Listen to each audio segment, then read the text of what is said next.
Testing, testing. Yo, Okay. yo. Okay.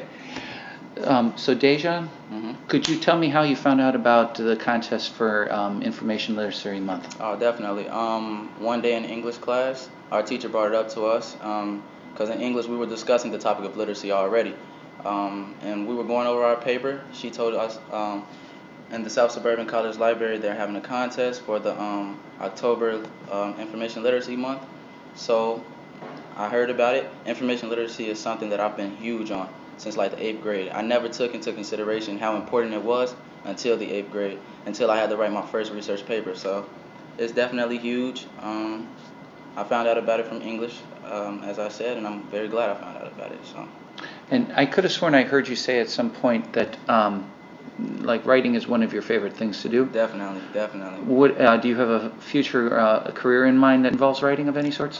Yes, I would like to be a journalist one day. I would like to go around, famous people that you normally don't get to see, so much paparazzi, so much going on around them. I would like to go up to them, get their stories, because I feel like we kind of stereotype, okay, they're rich, so we put them in some class that they're not in, or he's hateful, or he's doing this.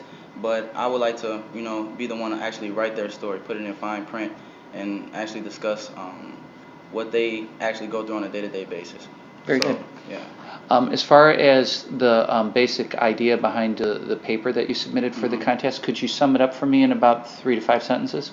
Okay, so first I started by discussing what information literacy was. Information literacy is the abilities that require us to differentiate between what information is needed in your paper or your project and what information isn't needed.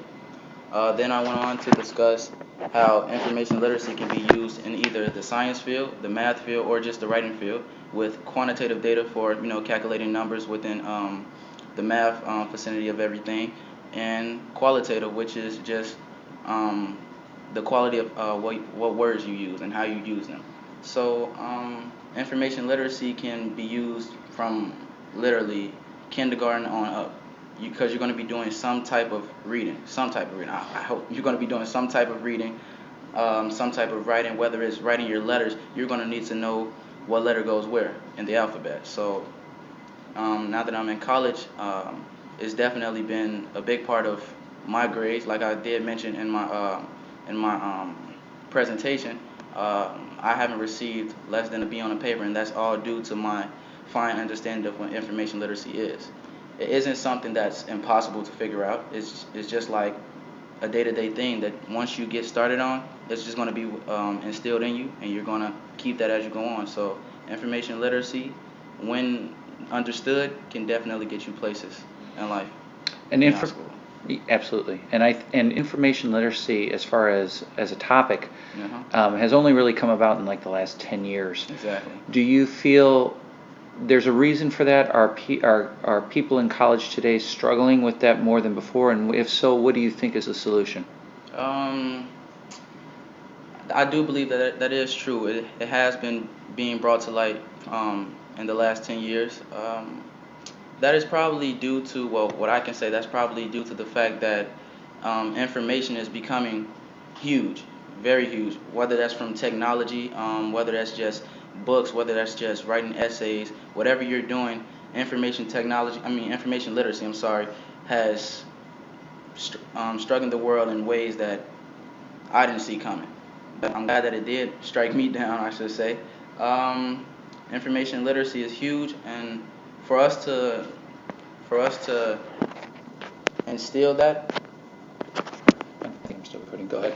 for that to information literacy has been brought to light, and for that to continue being brought to light, I feel like it should be a kind of curriculum that English teachers are, I want to say forced, but are required to discuss with their students, because it's huge. Like, we talk about, okay, you need this paper done by this date, but we need to actually talk about what has to go into that paper mentally before you can physically write the paper or physically type the paper. Mentally, it's a process you have to go through, and I feel like if schools, grammar schools, high schools, colleges take that into consideration, teach us about information literacy, instill that in us, it would be a very upholding topic going on into the future. Very good. Is there anything else you'd like to add? I would just like to say I hope everyone does get a great standpoint of what information literacy is, because no matter what you want to do in life, information literacy is going to pop up. It's definitely going to pop up.